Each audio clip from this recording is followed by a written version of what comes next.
First of all question number 1 এটা হলো electricity থেকে, কোয়েশ্চেন নাম্বার 2 টাও ইলেকট্রিসিটি থেকে, সবই electricity.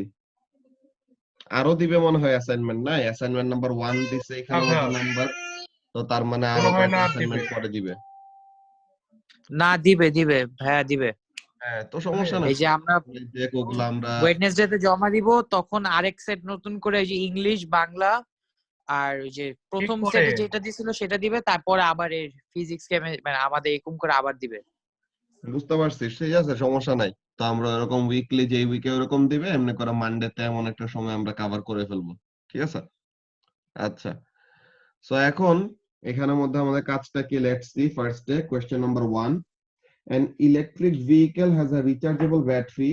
The battery is recharged by connecting it to a charging station. আচ্ছা, তো একটা চার্জিং স্টেশনে কানেক্ট করলে এটাকে চার্জ আপ করে।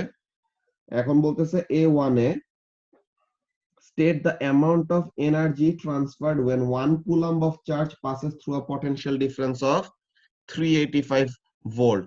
So এখন আমরা ইলেকট্রিক্যাল এনার্জির ফর্মুলা কি জানি? Electrical energy is equal two voltage into charge, নাকি? যে আমাদের ফার্স্টে এটা হলো কোশ্চেন নাম্বার 1A, যে এখানের জন্য কি হবে, electrical energy is equal to charge into voltage, আর ভোল্টেজ ইনটু চার্জ, এটাই বলো। তো এখন এখানে পটেনশিয়াল ডিফারেন্স হলো 385 আর চার্জ হলো 1, সো তাহলে ইলেকট্রিক্যাল এনার্জি কত হবে? 385 জুল, নাকি? সো তাহলে ফার্স্ট স্টেপটা হলো এটা তো 1A নাকি? 1A1, this is 1A1। তো 1A1 নিয়ে কারো কোনো সমস্যা থাকার কথা না, আছে? আচ্ছা, ফার্স্টে ফাহিম, তোমার কোনো কোশ্চেনে কি স্পেসিফিক কোনো প্রবলেম আছে? ফার্স্টে এটা বললে পরে ওগুলা দেখাই। ভাই আমি একটাও এখনো স্টার্ট করিনি। আচ্ছা, ঠিক আছে, তাহলে আমি এরকম সিরিয়াল ওয়াইজ বলে দিতেছি, হোপফুলি শেষ হয়ে যাবে, বাট স্টিল কোনোটা বাকি থাকলে পরে তুমি এটা ভিডিও দেখবা, আর তোমার ক্লাস শেষে আমাকে বললে তখন আমি এরকম বুঝাই দিব, কোনোটা যদি বাকি থাকে। ওকে ভাই, ঠিক আছে। তো ফার্স্টে 1A1 এটা গেল, দেন 1A2 তে কি বলতেছে, শো দ্যাট, এখানে আর কি স্টেট করতে বলছিল, তো স্টেট করতে বলছে দেখে তোমার ওখানে ক্যালকুলেশন শো করা লাগবে না, তোমার ডিরেক্টলি স্টেট কোশ্চেন মানে কি, স্টেট কোশ্চেন মানে হলো 1 মার্কের কোশ্চেন। সো তাহলে 1A1 এ ডিরেক্টলি কত লিখে দিবা, 1A1 এ এই ক্যালকুলেশন এগুলা তুমি মনে মনে করবা, অ্যাকচুয়ালি এটা করতে হয় না। 1 কুলম্ব অফ চার্জ যত ভোল্টেজে ভিতর দিয়ে যাবে তত এনার্জি পাবে। সো তাহলে 1A1 এর ডিরেক্টলি এনার্জি লিখে দিবা কত, 385 জুল, ব্যাস। দেন 1A2 তে কি কোশ্চেন করছে, ওখানে শো দ্যাট এর একটা ম্যাথ, ওইটা আমরা দেখি কি করতে হয়। আচ্ছা, 1A2 তে বলতেছে show that when a charge of 180,000 coulomb passes through the battery, the total amount of energy transferred to the battery is about 70 megajoule. So তাহলে এখন বলতেছে চার্জের ভ্যালু যখন নাকি এত হবে, তো তখন এনার্জির ভ্যালু এত, এটা শো করতে। সো তাহলে আবার সেম জিনিস, চার্জ হলো 180,000। আচ্ছা, সো তাহলে আবার সেম ফর্মুলা, একটু আগে তো ফর্মুলা দেখাই নাই, একটু আগে ডিরেক্টলি আমরা লিখে দিছি 385 জুল। সো তাহলে এখানের জন্য ভোল্টেজ ইনটু চার্জ, সো তাহলে ভোল্টেজ হলো 385 আর চার্জ কত, 180,000। সো 180,000 মাল্টিপ্লাইড বাই 385, এটা করলে পরে আমাদের কত আসে ভ্যালুটা, দেখি আমি ক্যালকুলেটরে। 385 ইন্টু 180,000, এটা করলে পরে 693, এরপরে 5টা জিরো, এত জুল। সো তাহলে 1000, 2000 এরকম। তো তাহলে 69,300,000 আমাদেরকে শো করতে বলছে কত, 70 মেগাজুল। সো তাহলে এটা কি, এটাকে যদি মেগাজুলে কনভার্ট করি এটা কত লেখা যায়, 69.3 into 10 to the power 6 joule. 10 to the power 6 কে আমরা কি বলি, মেগা বলি না? সো তাহলে 69.3 megajoule. So this is approximately equal to 70 megajoule shown. Okay, so তাহলে এটা হলো আমাদের A2, যে অ্যাপ্রক্সিমেটলি এতটুকু এনার্জি ট্রান্সফার হবে এটা শো করতে বলছে, তো এটা শো করলাম ক্যালকুলেশন দিয়ে। এরপর কি চাইছে A3 তে, during the charging process energy is also transfer to the charging station from the main supply. তো তাহলে চার্জিং প্রসেসের সময় শুধু যে ব্যাটারিটা চার্জ আপ হয় এমনও না, কি হয় কিছু এনার্জি কি করে is also transferred to the charging station from the main supply. So explain why the amount of energy transferred from the main supply is more than 70 megajoule। যে এখানের মধ্যে কাজটা কি হইতেছে খেয়াল করো, মেইন সাপ্লাই অ্যাকচুয়াল ইলেকট্রিক্যাল এনার্জিটা supply করে। ওকে, মেইন সাপ্লাই অ্যাকচুয়াল ইলেকট্রিক্যাল এনার্জিটা সাপ্লাই করে, এন্ড ব্যাটারিটা কতটুকু এনার্জি পায় 69.3 মেগাজুল। তো তাহলে কি অ্যাকচুয়ালি জাস্ট এতটুকু এনার্জি তাকে দেওয়া হয়েছিল? কোন সিস্টেমই তো আমাদের 100% এফিশিয়েন্ট না, তাই তো আজিজুল? তো তাহলে মেইন সাপ্লাই অ্যাকচুয়ালি আমাদের এনার্জিটা দিছিল আরো বেশি, কিন্তু মেইন সাপ্লাই দেওয়া এনার্জি পুরাটা কি করতে পারে না, ব্যাটারিতে আসতে পারে না, আর ব্যাটারিতে স্টোর করতে পারে না। কিছু এনার্জি কি হয়ে গেছে, লস হয়ে গেছে ডিউ টু হিট। যে আমাদের সার্কিটের ভিতর দিয়ে কারেন্ট ফ্লো করলে পরে কিছু এনার্জি কি করে, হিটের ফর্মে লস হয়ে যায় আর ওয়েস্ট হয়ে যায়, তো ওই রকম জিনিসের জন্য। সো তাহলে এখানের জন্য আমরা কি বলবো, যে the amount of energy transferred from the main supply is more than 70 megajoule। এখানের জন্য আমরা অ্যানসারটা লিখবো কি,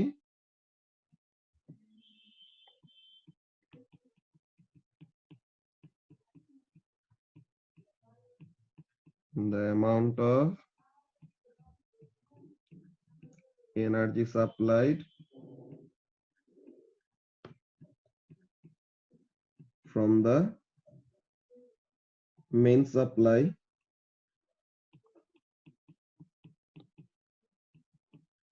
is more than 70 megajoule। কেন? Because not all, no system লেখা যায়, যে no system is 100% efficient।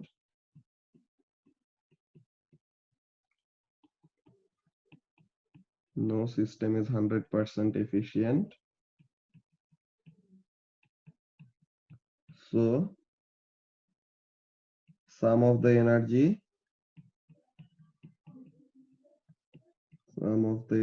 from the main supply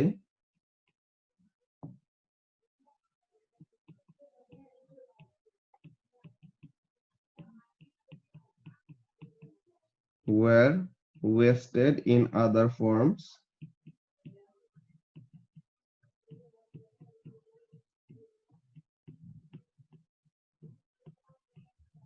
such as heat,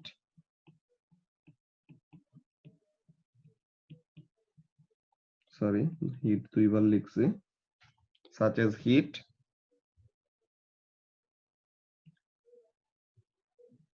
or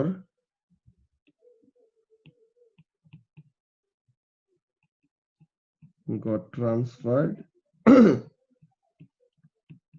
to other components।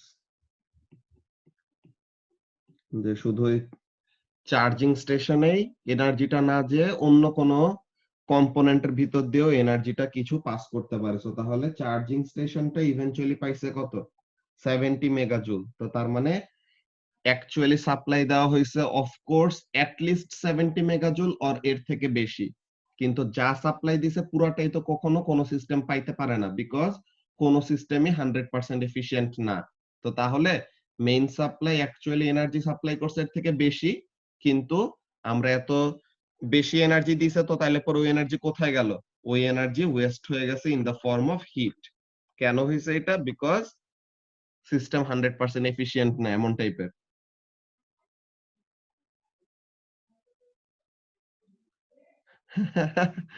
এইটাই হুইলস কে দিয়ে এটা সম্ভব, বুঝছো লামিয়া? তো এখন এখানের মধ্যে এইগুলা কোয়েশ্চেন কিন্তু তোমাদের কোয়েশ্চেন পেপারে কোয়েশ্চেন থেকে নেওয়া, আমার যেটা লাগতেছে এটা তোমাদের একটা চ্যাপ্টার ওয়াইজ কোয়েশ্চেন পেপারের মধ্যে পাওয়ার কথা। একদম সেম এই কোয়েশ্চেনটাই ডায়াগ্রাম সহ এরকম কোয়েশ্চেন দেওয়ার কথা। এই জিনিসটা আমি তোমাদের সাবমিশন ওয়েডনেসডেতে না, আমি আজকে তো কোয়েশ্চেনটা পাইলাম, আমি এই কোয়েশ্চেনটা ইয়েকে দিব, আসিফকে দিব। আসিফ মার্ক স্কিমের পয়েন্ট গুলি যখন নাকি বের করে দিবে, তখন তোমাদের যদি রিভাইজড কোনো অ্যান্সার দরকার হয় বা তোমাদেরকে মার্ক স্কিমের পয়েন্ট গুলি দিয়ে দিলে তোমরা আরো সুন্দর মতো এক্সপ্লেনেশনের মধ্যে মার্ক স্কিমের পয়েন্ট গুলো অ্যাড করে দিতে পারবা। ঠিক আছে? আচ্ছা, এগুলা প্রত্যেকটাই মনে হইতেছে যে কোয়েশ্চেন পেপারের থেকেই নেওয়া, জাস্ট কোয়েশ্চেন পেপারের ওই ডায়াগ্রাম গুলা কেটে দিছে, সিম্পলি টাইপ করে কোয়েশ্চেন গুলা বানাই দিছে, বুঝছো? আচ্ছা, সো এখন বি নাম্বারে কি বলতেছে, charging takes 110 minutes and causes a total charge of এত to pass through the battery. ফার্স্টে বলতেছে state the equation linking charge current and time. হ্যাঁ, এগুলো সবই কোশ্চেন পেপার থেকে একদম কপি পেস্ট। সো এখন state the equation linking charge current and time. So তাহলে charge current and time related কি formula? Charge is equal to current into time. So তাহলে B1 charge is equal to current multiplied by time. তো এখন B2 তে আমাদের calculation করতে বলবে, দেখি কি ক্যালকুলেশন করতে বলে। Calculate the average charging current. So তাহলে টাইম হলো 110 মিনিট আর এটা হলো 180,000 কুলম্ব। আচ্ছা, তো তাহলে current charge is equal to current into time. So তাহলে কারেন্ট ইকুয়াল টু কি হবে? কারেন্ট ইকুয়াল টু হবে charge divided by time. So এখন চার্জ হলো 180,000 কুলম্ব আর টাইম হলো 110 মিনিটস। এখন খেয়াল করো, মিনিট তো রাখলে হবে না, মিনিট থেকে কি করতে হবে? সেকেন্ডে কনভার্ট করতে হবে। সো তাহলে মাল্টিপ্লাইড বাই 60। সো তাহলে মিনিট থেকে কিসে নিয়ে নিলাম? সেকেন্ডে নিয়ে নিলাম। তো এখন 180,000 হলো চার্জের ভ্যালু আর 110 ইন্টু 60 এটা করলে পরে কত আসে? 27.27272727 এরকম কন্টিনিউ করতে থাকবে। সো তাহলে 27.3 অ্যাম্পিয়ার। সো এইটা হলো আমাদের কি, the average current flowing during the charging process. So এইটা গেল আমাদের কোয়েশ্চেন নাম্বার 1। হোপফুলি এখন এই কোয়েশ্চেন নাম্বার 1 নিয়ে কারো কোনো প্রবলেম নাই। এন্ড এইটা তোমাদের এই যে পিডিএফ গুলো দিছিলাম না গুগল ক্লাসরুমে ইলেকট্রিসিটির জন্য, ওখানের মধ্যে আই এম শিওর এই কোয়েশ্চেন খুঁজে পাবো তোমরা। এরপরে কোয়েশ্চেন 2, কোয়েশ্চেন নাম্বার 2 তে কি বলতেছে, 2 এর এ, in a lightning sorry, in a lighting circuit the lamps are connected in parallel. আচ্ছা, সো তাহলে ল্যাম্পদেরকে প্যারালেলে কানেক্ট করা হয়েছে। তো এখন প্যারালেলে কানেক্ট করার অ্যাডভান্টেজ কি? সো প্যারালেলে কানেক্ট করলে পরে অ্যাডভান্টেজ গুলা কি থাকে? সো ওই জিনিসগুলো যে প্যারালেল সার্কিটের অ্যাডভান্টেজের থেকে দুইটা অ্যাডভান্টেজ আমরা লিখে দিব। সো এখানের জন্য 2a কি হবে? Two advantages of parallel circuit.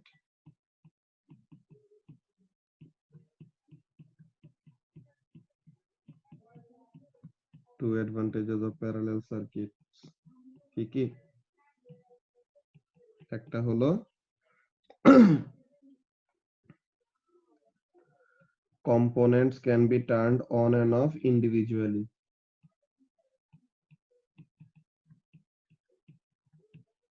Can be turned on and off individually or all together.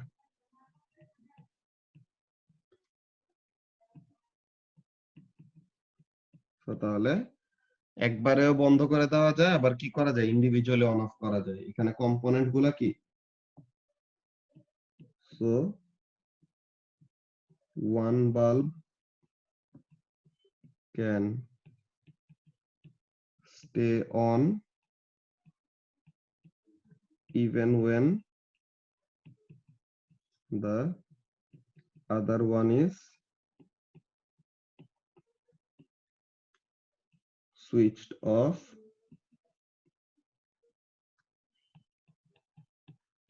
or get damaged. So অন্য একটা বাল্ব ড্যামেজ হয়ে গেলেও বা অন্য একটা বাল্ব নষ্ট হয়ে গেলেও আরেকটা ঠিকই কি করতে পারবে, জ্বলতে পারবে। তো এটা হলো একটা জিনিস। দেন আবার আরেকটা কি বলা যায়,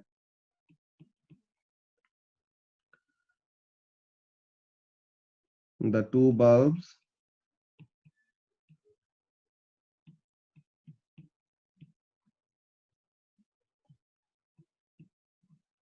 can glow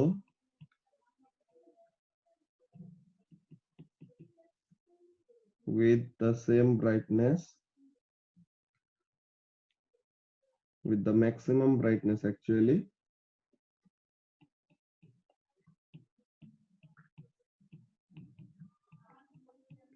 with the maximum brightness কেন, as voltage of the power supply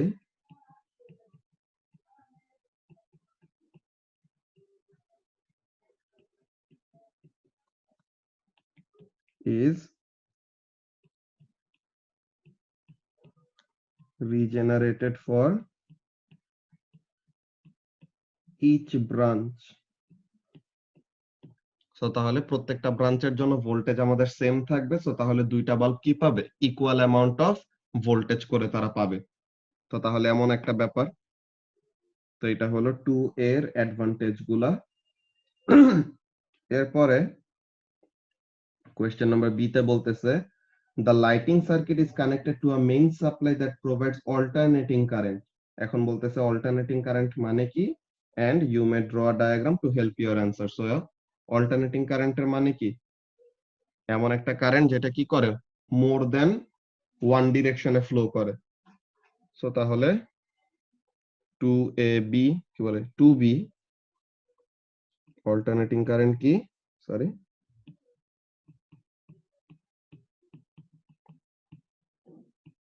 alternating current flows in দাঁড়াও একটু 1 মিনিট।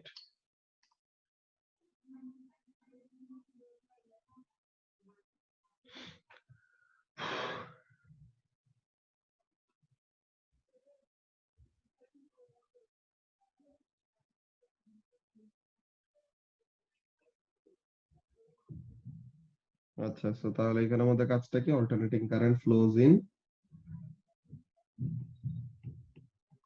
মোর দেন ওয়ান ডিরেকশন।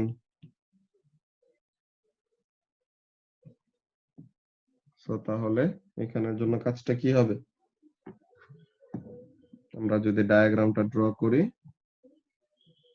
ডায়াগ্রামটা হবে এরকম।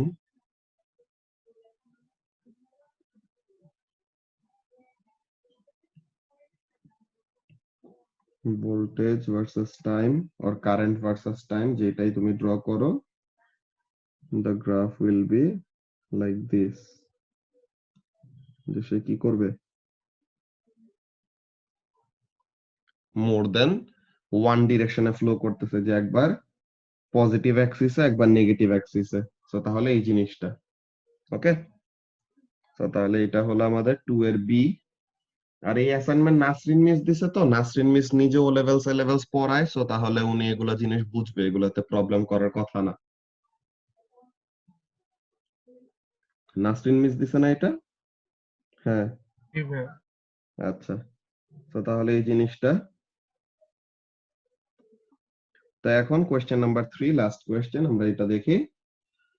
আচ্ছা, সো এখন বলতেছে a student investigates how the voltage across a thermistor varies with temperature. Okay, so তাহলে একটা থার্মিস্টরের ভোল্টেজের ভ্যালু টেম্পারেচারের সাথে কিভাবে চেঞ্জ হয় ওইটা সে ইনভেস্টিগেট করতেছে। the student keeps the current in the thermistor constant. So তাহলে থার্মিস্টরের কারেন্টের ভ্যালুটা সেম রাখে, এন্ড সে চেক করবে কি ভোল্টেজটা কিভাবে ভ্যারি করতেছে, যে টেম্পারেচার বাড়লে ভোল্টেজের ভ্যালু কি ইনক্রিজ করে নাকি ডিক্রিজ করে। তো এখন সে এই জিনিসটা কি করতেছে, সে 20 ডিগ্রি সেলসিয়াস থেকে 100 ডিগ্রি সেলসিয়াস পর্যন্ত টেম্পারেচারের এরকম ভেরিয়েশন করছে, এন্ড সে দেখছে কি লামিয়া, উল্টায় যদি না দেখো কোশ্চেন পেপার তো তাহলে পরে তো হবে না। ওকে, সো তাহলে যেটা বলতেছিলাম যে ফার্স্ট অফ অল 3A তে কি বলতেছে, draw the diagram how the student sets up a apparatus, suggest the ways that would improve the accuracy of measurement of the thermistor temperature. So তাহলে এখানের মধ্যে আমাদের ফার্স্ট অফ অল অ্যাপারেটাসের ডায়াগ্রামটা ড্র করতে হবে, যে ফার্স্টে কি কি জিনিস, টেম্পারেচারটা যে ভ্যারি করব, কিভাবে টেম্পারেচারটা ভ্যারি করানো যায়, যে একটা হিট সোর্স লাগবে আর একটা হিটিং মেকানিজম এখানে অ্যাড করতে হবে, এটা ফার্স্ট একটা কথা, যে টেম্পারেচারের ভেরিয়েশন আনতে হবে। দেন কি কাজ, টেম্পারেচার বের করতে হবে থার্মোমিটার দিয়ে, ওইটা গেল। দেন থার্মিস্টরে অ্যাক্রসে ভোল্ট মিটার লাগাইতে হবে, তাহলে যেন ভোল্টেজের ভ্যালুগুলা পাই। এখন কারেন্টটাকে কিভাবে কনস্ট্যান্ট রাখা যায়, এটা হলো বড় একটা চ্যালেঞ্জ। কারেন্টটাকে কিভাবে কনস্ট্যান্ট রাখা যায়, এটা কি কেউ আইডিয়া দিতে পারবা? পাপেল, বলতে পারবা কারেন্টটাকে কিভাবে সে কনস্ট্যান্ট রাখতে পারবে? না ভাই, পারবো না। আচ্ছা, এইখানের জন্য ব্যাপারটা একটু ট্রিকি, এটা তোমাদের কারোরই পারার ওরকম কথা না, বাট একটু মাথা ঘাটাইলে তখন ওই জিনিসটা বের হবে। নরমালি চিন্তা করো, অনামিকা এখানের মধ্যে দেখো তো, switching on for a short amount of time, switching on for a short amount of time করলে পরে কারেন্ট অ্যাকচুয়ালি এখানের মধ্যে আমাদের কনস্ট্যান্ট ওরকম থাকতে পারবে না। এখানের মধ্যে কি হবে, যে তোমার কারেন্টের ভ্যালুটা কি হয়, থার্মিস্টরের জন্য টেম্পারেচার বাড়লে রেজিস্ট্যান্স কমে যায় না বলতো লামিয়া? থার্মিস্টর কেমন একটা রেজিস্টর, টেম্পারেচার ডিপেন্ডেন্ট রেজিস্টর, যে টেম্পারেচার বাড়লে রেজিস্ট্যান্স কমে যাবে, তাই তো? সো তাহলে রেজিস্ট্যান্স যদি কমে যায় তো তাহলে কারেন্টের ভ্যালু বেড়ে যাবে না? ওভারঅল সার্কিটের জন্য কি হবে, ওভারঅল সার্কিটের জন্য ব্যাপারটা এরকম হবে যে রেজিস্ট্যান্স অফ দা থার্মিস্টর যদি কমে যায় তো তাহলে সার্কিটের ওভারঅল রেজিস্ট্যান্স কমে যাবে। তো তাহলে অনামিকা বলতো কারেন্ট কি বেড়ে যাওয়ার কথা না? থার্মিস্টরের ভিতর দিয়ে টেম্পারেচার যদি বাড়ে তো তাহলে কারেন্টের ভ্যালু ইনক্রিজ করার কথা না? সো তাহলে ইনক্রিজ তো হওয়ার কথা, কিন্তু আমরা কারেন্টটাকে কনস্ট্যান্ট রাখতেছি, হাউ?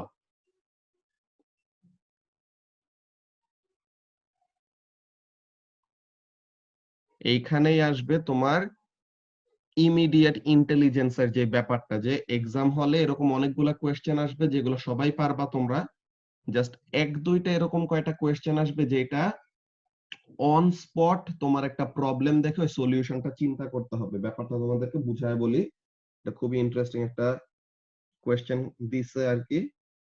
তোমার যে কাজটা করতে হবে খেয়াল করো, 3A ফার্স্ট অফ অল সার্কিটটা হবে এমন, পাওয়ার সাপ্লাইটা আমাদের ফিক্সড, এই পাওয়ার সাপ্লাইয়ের থেকে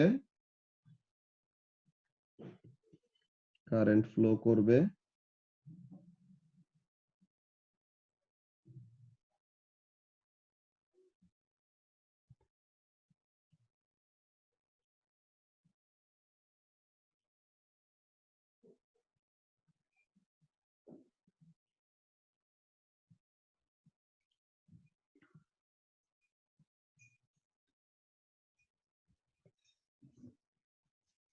এখন এরকম একটা বিকারের মধ্যে আমরা কি করব, এমন একটা বিকারের মধ্যে,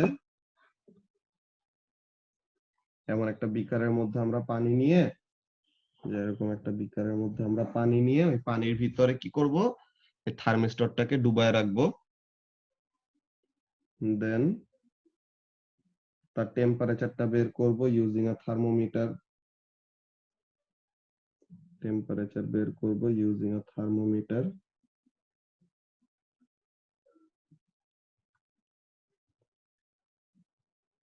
থার্মোমিটার দিয়ে টেম্পারেচার পাবো।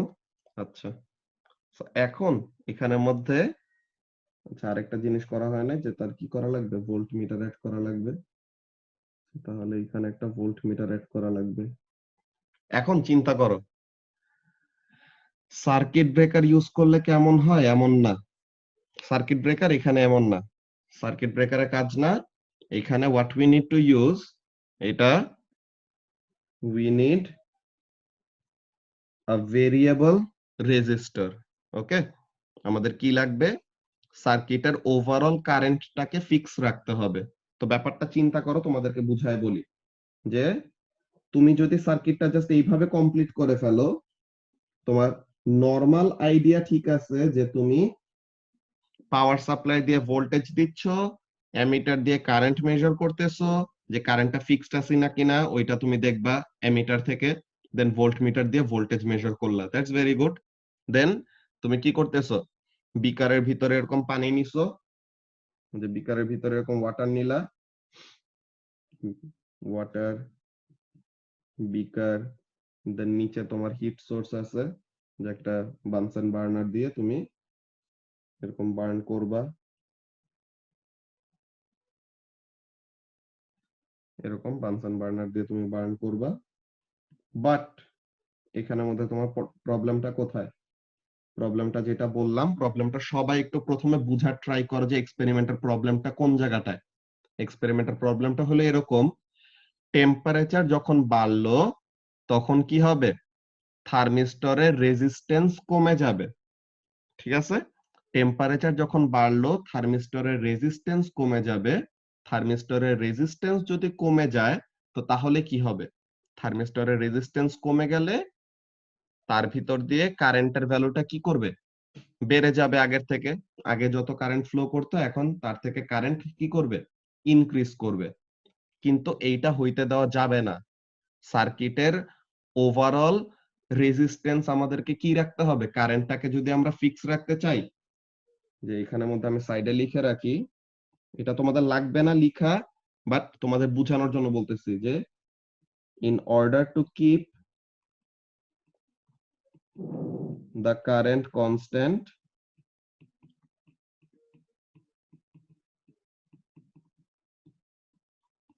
we need a variable resistor. এই ভেরিয়েবল রেজিস্টরটা কি কাজ করবে দেখো,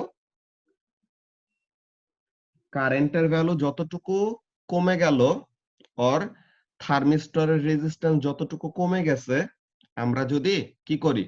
আমরা যদি ভেরিয়েবল রেজিস্টরের রেজিস্ট্যান্স ততটুকু বাড়ায় দেই, সো তাহলে সার্কিটের ওভারঅল রেজিস্ট্যান্স কি থাকলো? কনস্ট্যান্ট থাকলো না? ফাহিম, বুঝতে পারতেছো কি বললাম? যে এখানের জন্য দেখো, যে তোমার জি ভাইয়া। এখানের জন্য আমি কি করব, ব্যাপারটা এরকম করব যে, সরি, এখানের জন্য I will be using a variable resistor. I will be using a variable resistor. Now, see, এখানের মধ্যে আমার রেজিস্ট্যান্স ওয়ালা কম্পোনেন্ট কয়টা আছে? জোহা, এখানে আমার রেজিস্ট্যান্স ওয়ালা কম্পোনেন্ট কয়টা? দুইটা। কে কে? একটা হলো থার্মিস্টর, যার রেজিস্ট্যান্স আমি দিলাম RT, আর একটা হলো ভেরিয়েবল রেজিস্টর, যার রেজিস্ট্যান্স হলো RV। সার্কিটটা তো একটা সিরিজ সার্কিট, সো কারেন্ট সব জায়গায় সেম, তাই তো? সার্কিট হলো একটা সিরিজ সার্কিট, কারেন্ট সব জায়গায় সেম। তো তাহলে এটা হলো আমার পাওয়ার সাপ্লাই, যে ভোল্টেজ সাপ্লাই করে ইএমএফ সমান ভোল্টেজ। ওকে, এখন তাহলে আমাদের সিরিজ সার্কিটের যে ম্যাথ করছিলাম মনে আছে, যে সিরিজ সার্কিটের কারেন্ট ইকুয়াল টু কি হবে? EMF is equal to total current into total resistance, তাই না? Total voltage is equal to total current into total resistance. তো তাহলে total current is equal to কি হবে? EMF divided by total resistance. তো তাহলে এখানে কি EMF divided by RT plus RV. এখন কারেন্ট তো নরমালি কনস্ট্যান্ট থাকতোই, কারেন্ট নিয়ে আমাদের নরমালি প্রবলেম হইতো না, কিন্তু এইখানে প্রবলেম হয় একটা। কি প্রবলেম হয়? প্রবলেমটা কি বুঝতে পারছো ক্যাথরিনা, কি বললাম? যে প্রবলেমটা এখানে যেটা হয়, যে টেম্পারেচার Yes, বাড়লে sir. এই যে আরটিটা আছে না, রেজিস্টর, থার্মিস্টরের যে রেজিস্ট্যান্সটা, এই রেজিস্ট্যান্সটা কমে যায়, বুঝছো? টেম্পারেচার বাড়লে কি হয়? এই RT, that is resistance of the thermistor, এটা কমে যায়। তো এটা কমে গেলে কি হবে? কারেন্টটা আবার চেঞ্জ হয়ে যাবে না? কিন্তু কারেন্টটাকে তো চেঞ্জ হইতে দেওয়া যাবে না, কারেন্টটাকে কি করতে হবে? কনস্ট্যান্ট রাখতে হবে। তো তাহলে এর জন্য আমরা কি করব? থার্মিস্টরের রেজিস্ট্যান্স যতটুকু কমতেছে আমরা এখন নিজে থেকে ভেরিয়েবল রেজিস্টারের রেজিস্ট্যান্সটাকে ম্যানিপুলেট করে ততটুকু বাড়ায় দিব। তো তাহলে কি হবে? থার্মিস্টর রেজিস্ট্যান্স যতটুকু কমলো, ভেরিয়েবল রেজিস্টরটা ততটুকু বাড়ায় দিলে কারেন্টটাকে আমরা কি রাখলাম? ফিক্স রাখতে পারলাম না? বুঝতে পারছো? তো তাহলে এইটা হবে আমাদের প্রসিডিওর, যে কি করবে এটা দিয়ে। এটা হলো আমাদের ব্যাকগ্রাউন্ড কয়েকটা কথা বলে নিলাম, যেন তোমাদের আইডিয়াটা ক্লিয়ার হয় যে এটার সাথে এরকম। In order to keep the current constant, we need a variable resistor. What we will do? We will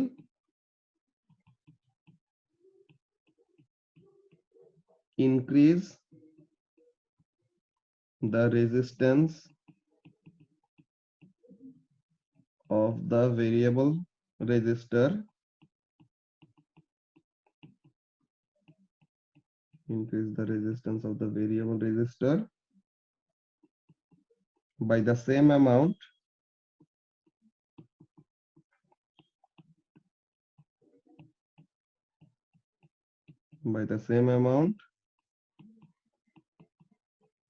that the resistance of the thermistor decreases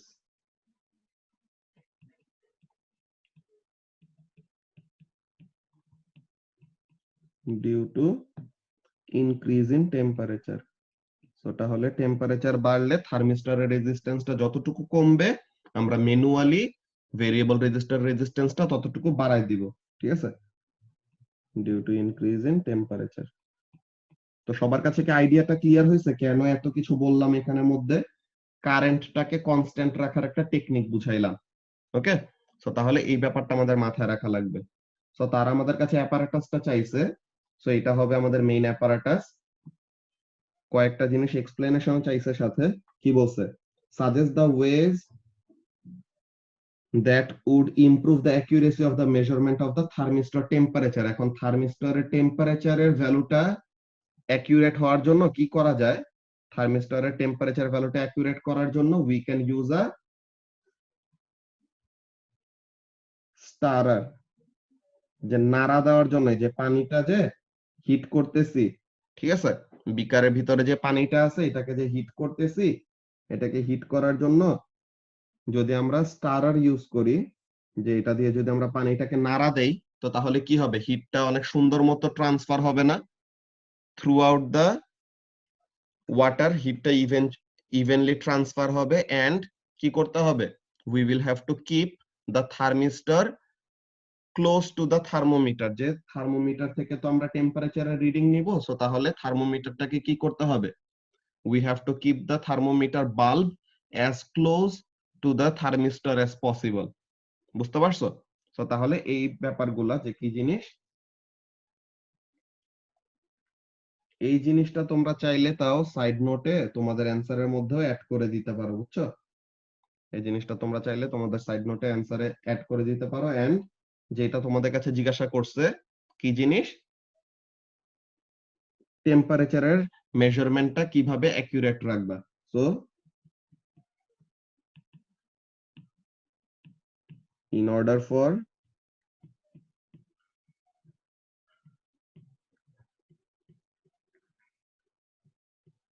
accuracy of the temperature measurement,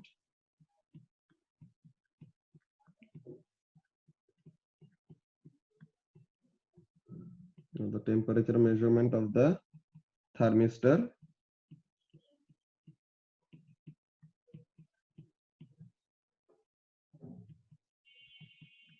keep the thermometer bulb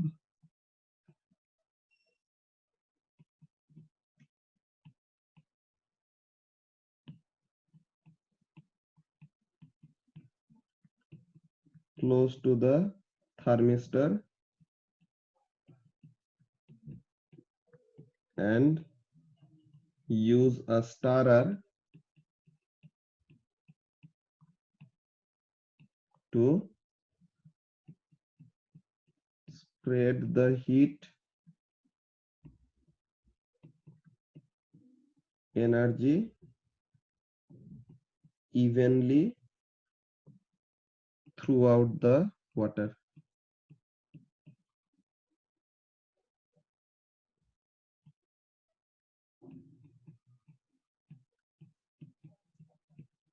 okay, so তাহলে এই ব্যাপারটা গেল। নাও আমাদেরকে একটা graph আঁকতে হবে। B তে কি বলছে, 20 ডিগ্রি সেলসিয়াসের জন্য 6, 40 এর জন্য 2.2, 60 এর জন্য 1.1, 80 এর জন্য 0.2, 100 এর জন্য 0.4। Plot a graph and draw line of best fit. So এই গ্রাফ অ্যাকচুয়ালি তোমাদের রাখতে পারা উচিত। এখানে আমাদের এক্স অ্যাক্সিসে কে যাবে, ওয়াই অ্যাক্সিসে কে যাবে, এখানে অলরেডি বলে দিছে ভোল্টেজ ভার্সেস টেম্পারেচার। না বললেও আমরা এইভাবেই আঁকতাম যে temperature is the independent variable and voltage is the dependent variable. এখানে আমি গ্রাফ নিয়ে আসি। আচ্ছা, সো এখন এখানে কি এটা 3b,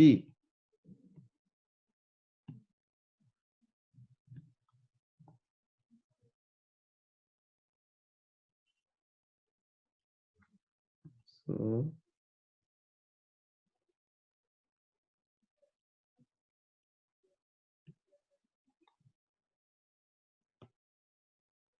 এখানের জন্য তোমরা একটা গ্রাফ পেপারের মধ্যে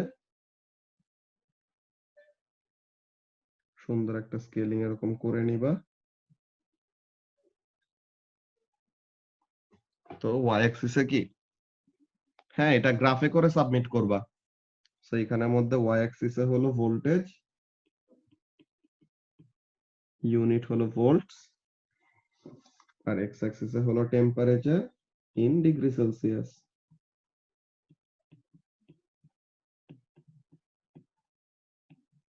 আচ্ছা, তো এখন টেম্পারেচার কত থেকে কত, 20 থেকে 100।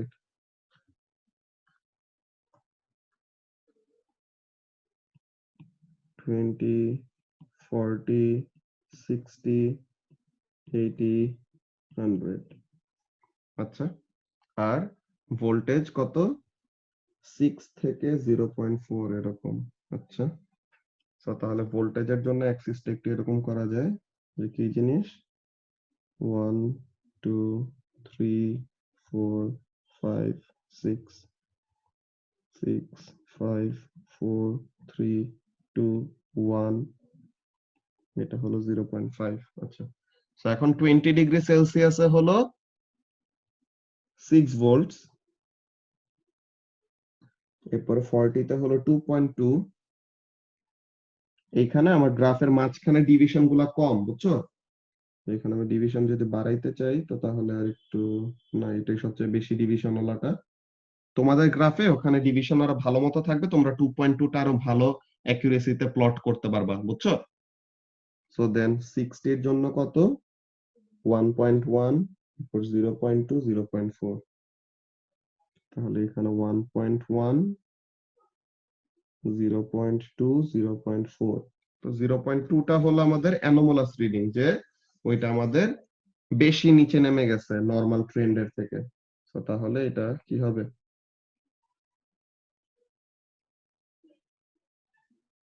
এরকম একটা গ্রাফ। এন্ড এটাকে আমরা সার্কেল করে বলে দিব কি,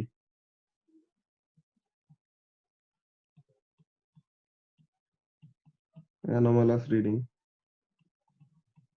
আচ্ছা, এই মিটিং এর আর টাইম 1 মিনিটের কম আছে, তোমরা নেক্সট জয়েন করো, ওখানে আমরা ফাইনাল কথাবার্তা বলতেছি।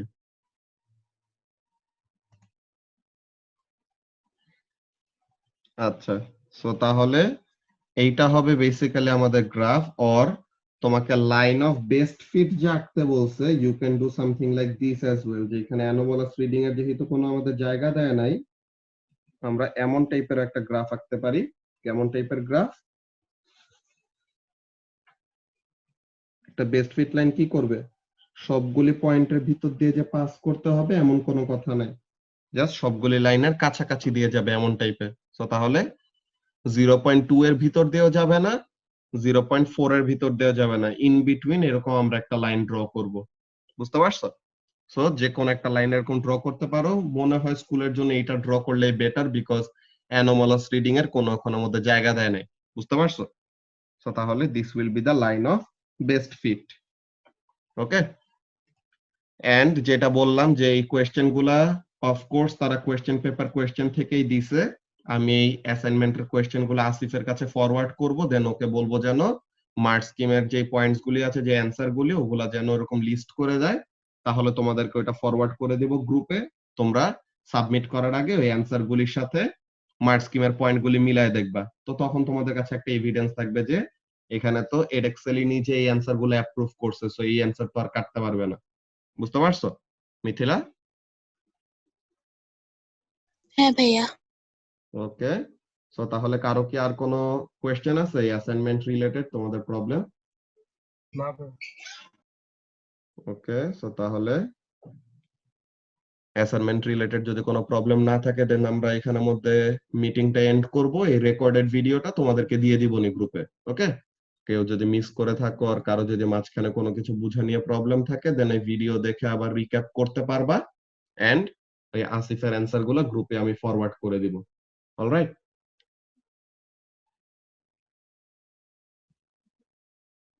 ঠিক আছে তাহলে। আল্লাহ হাফেজ। আসসালামু আলাইকুম ভাই। ওয়ালাইকুম আসসালাম।